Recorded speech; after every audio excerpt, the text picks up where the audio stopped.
OBC नेते लक्ष्मण हाके आज बारामतीमध्ये आले होते. काय नेमकं प्रयोजन होतं आपण त्यांच्याकडून जाणून घेऊ. काय सांगाल, आज बारामतीमध्ये आलाय, काय नेमकं प्रयोजन आहे?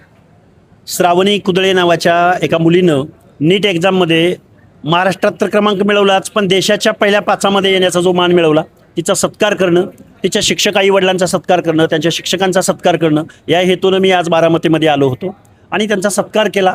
आणि तिथं जेवढे विद्यार्थी होते आणि त्या संदर्भात समाज बांधवांशी संवाद संपर्क करून मला पुण्याला जायचं आहे.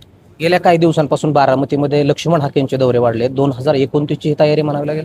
नाही 2029 वगैरे वगैरे ह्या सगळ्या गोष्टी, मी जेवढं बारामतीला येतोय तेवढंच मी नांदेडला जातो, तेवढंच मी बीडला जातोय, परभणीला जातोय, तेवढंच मी छत्रपती संभाजीनगरला जातोय, तेवढंच मी सोलापूरला जातोय, तेवढंच मी सांगलीला जातोय.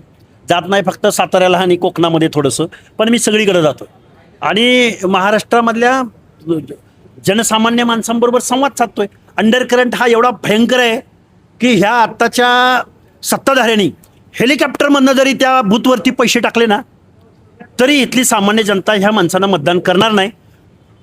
हे मी आज खूप मोठ्या जबाबदारीनं ओबीसीचा आंदोलक म्हणून इथल्या सत्ताधाऱ्यांना सांगतोय. एकीकडे काही दिवसापूर्वी तुम्ही म्हणायचा भाजपचा डीएनए ओबीसीचा आहे, मग आता असं असताना तुम्ही आज भाजपवर निशाणा साधताय. आता भाजपचा डीएनए ओबीसी नाही, आता भाजपचा डीएनए दरेकर लाड ही मंडळी आहेत. आता भाजपचा डीएनए पवार फॅमिली आहे, आता भाजपचा डीएनए विखे फॅमिली आहे, आता भाजपचा डीएनए राणे फॅमिली आहे, आता भाजपचा डीएनए महाराष्ट्रातले 100 सहकारी आणि 100 खाजगी चालू अवस्थेतले 200 कारखाने, 200 कारखान्याचे मालक आता भाजपचा डीएनए आहेत. त्यांना डिलिमिटेशन करायचं आहे. आणि डिलिमिटेशन ही किती चांगली कॉन्सेप्ट आहे. 1980 नंतर परिशीलन होत असेल तर भारतातली जनता त्याचं स्वागत करेल ना. पारदर्शी पद्धतीने अमित शहा साहेब, तुम्ही डिलिमिटेशनचा मसुदा देशासमोर मांडा. विरोध करायचं कारण काय येतं? तुम्ही पक्ष फोडताय, पार्ट्या फोडताय, अभद्र अनैतिक युत्या करताय. तुम्ही ममता बॅनर्जीचा पक्ष फोडला, तुम्ही उद्धवजींचा पक्ष फोडला, तुम्ही अजून काय काय करणार आहे, तुम्ही त्या स्टॅलिनला बरोबर घेताय, तुम्ही विरोधक संपवताय. अरे लोकशाही संपवून तुम्ही कशाला डिलिमिटेशन करताय? लोकशाही संपणार असेल तर डिलिमिटेशनचा उपयोग काय? जर एक हुकुमशहा म्हणून जर सत्ता देशाच्या बोडक्यावर बसणार असेल, तुम्ही मनमानी पद्धतीनं जर लोकशाही राबवणार असाल तर डिलिमिटेशन कशाला करताय? घेऊन टाका ना सत्ता ताब्यात. मग देशाची जनता काय आहे ते तुम्हाला दाखवून देईल. एकीकडे तुम्ही प्रसाद लाडांवर आता आरोप करताय, खासगीकरणामुळे सगळ्या नोकऱ्या त्यांच्या कंपनीने घेतलेल्या आहेत. मग प्रसाद लाडांच्या विरोधात तुम्ही आंदोलनाला का उतरत नाही? मुख्यमंत्र्यांनी काय तुम्हाला शांत बसवण्यासाठी काय दिलं? बात नाही, मी कधीही थांबलेलो नाही, मी नेहमी बोलत आलोय.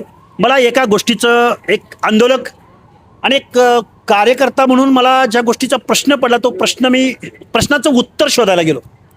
हे प्रसाद लाड बोलले की मी 1 लाख तरुणांना रोजगार उपलब्ध करून दिलाय.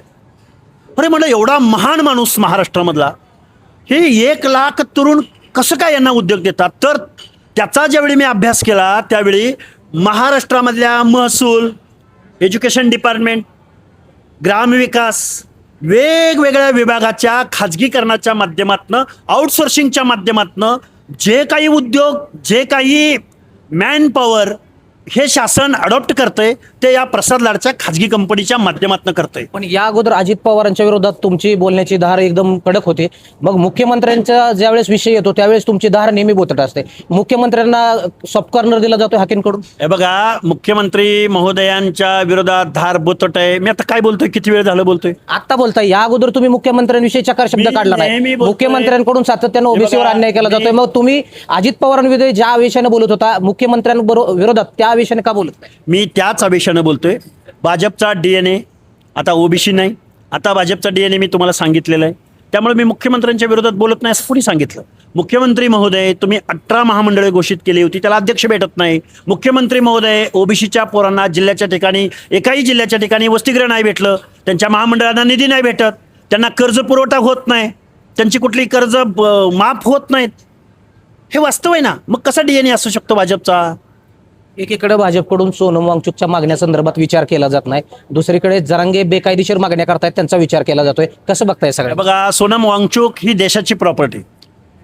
सोनम वांगचुक पक्ष, पार्टी, प्रदेशाच्या पलीकडे जाऊन ज्याला पद्मश्री अवॉर्ड मिळतो, ज्यांना रेमन मॅग्सेसे अवॉर्ड मिळतो, जे शिक्षणतज्ज्ञ आहेत, जे IITचे विद्यार्थी आहेत, आणि त्यांची मागणी काय? तर नीटचा पेपर फुटलाय, नीटच्या लाखो तरुणांवरती, लाखो विद्यार्थ्यांवरती अन्याय होतोय, त्यांच्या भावनांशी तुम्ही खेळताय, त्या शिक्षण मंत्र्याला, त्या धर्मेंद्र प्रधानाला हटवा.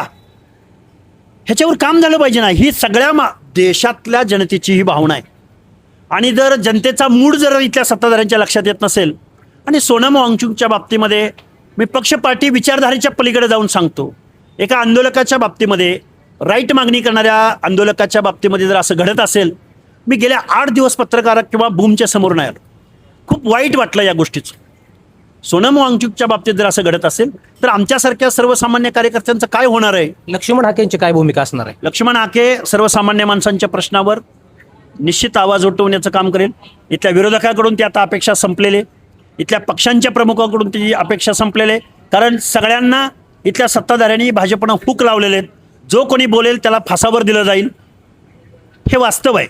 त्यामुळं आम्ही ही सगळी तयारी ठेवलेली आणि जनसामान्यांच्या प्रश्नावर आम्ही महाराष्ट्रात निश्चित आवाज उठवू. तुम्ही म्हणताय जनसामान्यांच्या प्रश्नावर आवाज उठवू, मग आवाज उठवण्यासाठी तुम्हाला विधानसभेत जावं लागेल. मग तुम्ही ऐन वेळेस, ज्या वेळेस तुम्हाला विधानसभेत जाण्याची तयारी होती, ज्या वेळेस तुम्हाला ओबीसीच्या प्रश्नावर आवाज उठवण्याची वेळ होती, त्यावेळेस लक्ष्मण हाकेंनी निवडणुकीतून माघार का घेतली? अहो, बारामतीची एक निवडणूक तिथं माघार घेतली बाय इलेक्शनला, पोटनिवडणुकीला, म्हणजे आम्ही पुढे भूमिकाच घेणार नाही असं कोणी सांगितलं? पण लक्ष्मण हाकेंनी माघार का घेतली? एवढं रान लक्ष्मण हाकेंनी पेटवलं होतं, मग असं असताना ऐन वेळी लक्ष्मण हाकेंनी फॉर्म न भरण्याचा निर्णय का घेतला? अहो, मी त्यावेळी सांगितलंय, आत्ताही सांगतोय.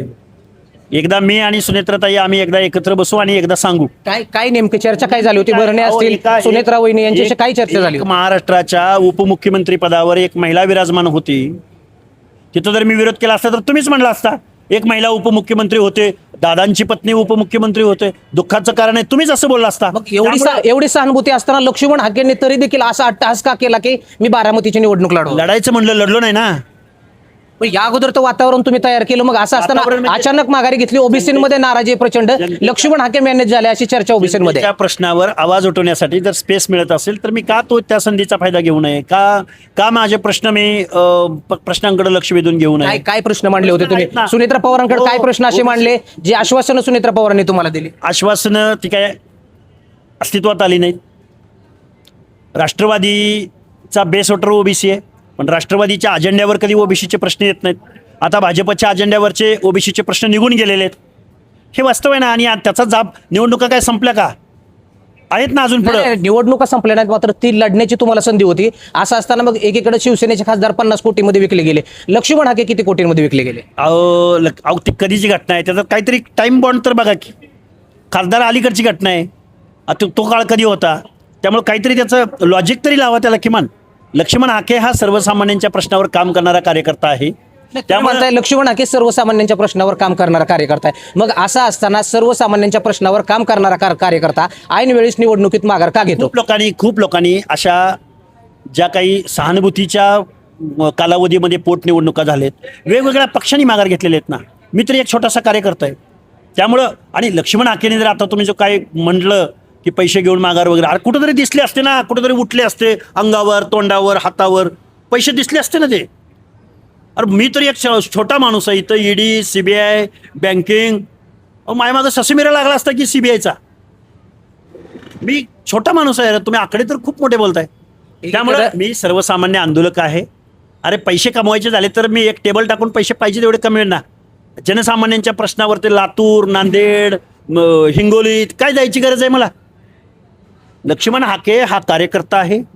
लक्ष्मण हाके हा सामाजिक न्यायाच्या प्रतीक्षेमध्ये असलेल्या, आपल्याला हिस्ट्री मेकर बनायचं आहे. आमदार खासदार सोडून द्या हा विषय. लक्ष्मण हाकेंना आमदार खासदार व्हायचं नाही. आमदार खासदार 100, 150, 200 बनवायचे. जर आमदार खासदार व्हायचे असेल तर ओबीसीमध्ये तुम्हाला विश्वास निर्माण करावा लागेल. मग ऐन वेळेस जर निवडणुकीतून माघार घेतली, ओबीसी कसा विश्वास ठेवेल? मला सांगा, महाराष्ट्रातले बाळासाहेब ठाकरे कधी लढले होते का निवडणूक? पण सत्तेमध्ये ठाकरेंनी कधी निवडणुकीत माघार नव्हती घेतली. अहो, ठाकरे लढलेच नाहीत तर माघार घेतली नाही असं कसं होऊ शकतं? ते लढवत होते, त्यांनी पक्ष दिला, त्यांनी विचार दिला, त्यांनी परिवर्तन घडवलं, असं होऊ शकतं ना. लक्ष्मण हाके पक्ष घडवणार काय? निश्चित ओबीसी जनता पार्टी.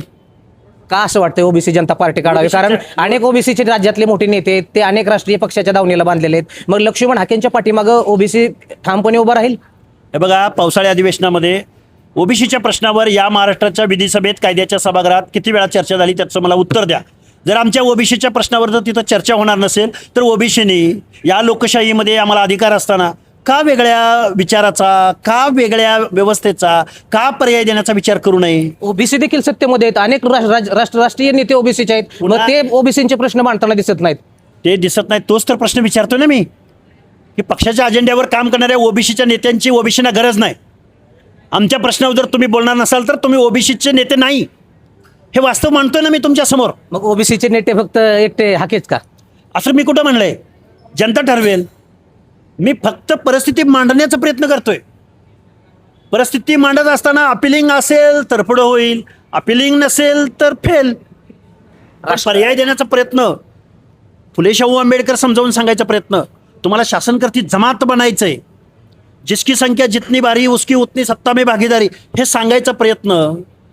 मी ज्या चळवळीत वाढलो त्या चळवळीचा एक पर्याय देण्याचा प्रयत्न. मी नुसती चळवळ करायची आणि जर पर्याय देण्याचा प्रयत्न नाही केला तर त्या जनतेला दोष देण्यात काय अर्थ आहे? माझ्या महत्वाच्या प्रश्नाचं उत्तर टाळलं तुम्ही. एकीकडे सोनू वांगचुकच्या मागण्याचा विचार सरकार करत नाही, दुसरीकडे जरांगी जे बेकायदेशीर मागण्या करतायत त्यांचा विचार. हेच वाईट वाटतं. एक IITचा स्टुडंट, एक रेमेन मॅक्सेसे अवॉर्ड पुरस्कार विजेता, एक शिक्षणतज्ञ, नीटच्या पेपर फुटीमध्ये जबाबदारी स्वीकारून शिक्षण मंत्र्यांनी राजीनामा दिला पाहिजे या मागणीसाठी देशाचं अवधान खेचतोय.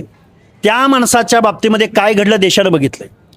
दुसऱ्या बाजूला एक चौथी नापास जो ओबीसीच्या अनाथ माती कालवण्याची मागणी करतोय, जी बेकायदा आहे, जी सुप्रीम कोर्टाला मान्य नाही, जी इथल्या व्यवस्थेला मान्य नाही, जी कुणाच्या तरी अनाथ, कुणाचं तरी झोपडं उद्ध्वस्त करणारी आहे, त्यांना शासन रेड कार्पेट घालतंय. हे न उलगडलेलं कोड आहे. देश कुणीकडे चाललाय, लोकशाही कुणीकडे चालले, राज्यकर्ते कुणीकडे चाललेत, त्यांना फक्त राजकारण करायचंय का? खूप वाईट वाटलं सोनम वांगचुकच्या बाबतीमध्ये जे घडलं. देशात कुठेतरी हुकुमशाही सुरू आहे, सोनम वांगचुकला जीवे मारण्याचा प्रयत्न केला जातोय असा आरोप संजय राऊताकडून केला जातोय. ज्या घटना घडल्या तेच तसंच दिसतंय. मी काही शिवसेनेचा काही कार्यकर्ताही नाही, पण जे घडलं ते बोललेत आणि ते बरोबर बोललेत. चुकीचं सरकारच्या विरोधात जी लोक बोलत आहेत त्यांची गळचेपी होते का? देशात हुकुमशाहीच्या दिशेने वाटचाल सुरू आहे असं वाटतंय? बघा की आता पक्ष जर फोडले जात असतील, विरोधक जर अस्तित्वातच राहत नसेल, शरदचंद्रजी पवार साहेबांसारखा नेता जरी अदानीचा मित्र असला, जरी अमित शहाचा मित्र असला, जरी मोदींचा मित्र असला, तरी ते काहीतरी विरोधकाची भूमिका घेतायत असं महाराष्ट्रातल्या जनतेला वाटत होतं. पण मला नाही वाटत की शरदचंद्रजी पवार, सुप्रियाताई सुळे आणि रोहित पवार आणि त्यांची राष्ट्रवादी, मला नाही वाटत की ते अमित शहाच्या शब्दाच्या बाहेर जातील, मोदींच्या शब्दांच्या बाहेर जातील आणि अदानींच्या शब्दाच्या बाहेर जातील. येणाऱ्या कालावधीमध्ये राष्ट्रवादी शरद पवारांचा पक्ष भाजपसोबत सत्तेत जाणार आहे, सुप्रिया सुळेंना केंद्रात मंत्रिपद मिळणार आहे अशी सूत्रांची माहिती. सरकार सत्तेत आलं तेव्हापासून मी सांगतोय की रोहित पवार सत्तेत असतील, जयंत पाटील सत्तेत असतील, सुप्रिया सुळे केंद्रात असतील आणि ते एक आहेत. ते सत्तेत नसले म्हणून काय झालं? ते काम तर अदानी बरोबर करतायत. का लक्ष्मण हाकेंना असं का वाटतं सगळे पवार एक आहे? एकच आहेत ना. मी सगळे उदाहरणं, किती उदाहरणं देऊ? मी इथं बसल्या 11 उदाहरणं देतो तुम्हाला की दोन्ही पवार एकच आहेत, दोन्ही राष्ट्रवादी एकच आहेत, पवार भाजप बरोबरच आहेत. पहाटेचा शपथविधी सुद्धा पवारांच्या ग्रीन सिग्नलवरनंच झाला होता. त्यांनी रेड सिग्नल नव्हता दिला त्यांना. त्यामुळं हे सत्ताधारी लोकांना, भांडवलदार लोकांना, कारखानदार लोकांना नेहमी सत्तेत जावं लागतं, तसे ते गेलेले आहेत. काँग्रेस जनता पार्टीचा 20 जुलैला संसदेवर महामोर्चा आहे, लक्ष्मण हाकेंचा पाठिंबा असणार आहे? ओबीसींच्या प्रश्नावर त्यांची भूमिका जोपर्यंत येत नाही, लोकशाही संदर्भात त्यांची भूमिका जोपर्यंत येणार नाही, आमच्या प्रतिनिधित्वासंदर्भात त्यांच्याकडून बात जोपर्यंत होणार नाही, महाराष्ट्रातलं आरक्षण ओबीसींचं संपलंय यावरती ते जोपर्यंत बोलणार नाहीत, जोपर्यंत संवाद होणार नाही, लोकशाहीच्या दृष्टिकोनातून जर तशा काही भूमिका पुढं आल्या तर अजून पुढे वेळ आहे ना, आम्ही भूमिका जाहीर करू. राज्यात FDA कडून अनेक कारवाया केल्या जातात, सोनाईवरती देखील छापेमारी झाली, छोट्या छोट्या कारवाया केल्या की पत्रकार परिषदा घेऊन FDA वाले सगळे गाजावागाजा करत सगळी माहिती देतात. मात्र सोनाईवर नेमकी काय कारवाई केली याची माहिती अजून दिली नाही. तुर्तास सोनाईचे जे संचालक आहेत प्रवीण माने यांनी मुख्यमंत्र्यांची भेट घेतली, कसं बघताय सर? हे बघा, आम्ही तुकाराम मुंडेंच्या बाजूला आहोत, कारण महाराष्ट्र म्हणतोय की तुकाराम मुंडे पाहिजे, दूध उत्पादक म्हणतोय की तुकाराम मुंडे पाहिजे, शेतकरी म्हणतोय की आमच्या भागात सुद्धा तुकाराम मुंडे पाहिजे. हर एक सेक्टरमधल्या जे बाधित लोक आहेत त्या लोकांना असं वाटतंय की तुकाराम मुंडे पाहिजे. त्यामुळे तुकाराम मुंडेच्या बाजूने आम्ही आहोत. त्यामुळं शासनानं विचार करावा. तुम्ही म्हणताय तुकाराम मुंडेंच्या बाजूने आहे, पण ज्या सोनाईवर कारवाई झाली त्याचा तपशील बाहेर येत नाही कारवाईचा, आणि जे सोनाईवाले संचालक आहेत हे भाजपाचे आहेत, त्यांच्यावर योग्य कारवाई होईल असं वाटतंय? हे सोनाईवाले हिमनगाचं टोक आहे. असे किती आहेत महाराष्ट्रामध्ये, त्याचा विचार होण्याची गरज आहे. ते सोनाईवाले म्हणजे काही महाराष्ट्र नाही. त्यामुळे असे हजारो आहेत ना दूध उत्पादक. अरे जेवढी मागणी आहे त्याच्या दुप्पट दुधाचं उत्पादन, कसं शेतकऱ्याला न्याय भेटेल, कसा शेतकऱ्याला दर भेटेल? जर एवढ्या मोठ्या प्रमाणात भेसळ होत असेल, एवढ्या मोठ्या प्रमाणात भेसळ होत असेल तर शेतकऱ्याला कसा न्याय भेटेल? त्यामुळं जे चाललंय, हे बघा, तुम्ही राजकारणामध्ये कसं वागताय ते महाराष्ट्र बघतोय, देश बघतोय. तुम्ही महाराष्ट्राच्या जनतेच्या आरोग्याशी पण खेळताय. विष प्यायला घालताय, विष. मुख्यमंत्री महोदय, या महाराष्ट्रातलं जे बालक असतं, बालक 2 दिवसाचं, 5 दिवसाचं, महिन्याचं, 2 महिन्याचं, त्या बालकाला सुद्धा जबरदस्तीनं जे दूध पाजलं जात आहे ते दूध नाही आहे, ते विष आहे, विष. काय बोलू आता याच्यावर? हे होते ओबीसी नेते लक्ष्मण हाके. एकेकाळी भाजपचा DNA हा ओबीसीचा आहे असं म्हणणारे लक्ष्मण हाके, त्यांच्यामध्ये आता बरंच परिवर्तन झालेलं आपल्याला पाहायला मिळतंय. कारण हेच लक्ष्मण हाके भाजपच्या समर्थनात बोलायचे, मात्र आज आवेशानं मुख्यमंत्र्यांच्या विरोधात बोलले. येणाऱ्या कालावधीमध्ये ओबीसीची भूमिका काय असणार आहे हे हाकेंनी सांगितलं आणि येणाऱ्या कालावधीमध्ये कॉक्रोच जनता पार्टीसारखा ओबीसी जनता पार्टी आपण लवकरच काढू असा विश्वास हाकेंनी व्यक्त केलाय. मात्र अजित पवारांवर जेवढे घसरणारे लक्ष्मण हाके हे मुख्यमंत्र्यांवर येणाऱ्या कालावधीमध्ये घसरणार का हे पाहणं महत्त्वाचं ठरणार आहे. विकास कोकरे, LS मराठी, बारामती.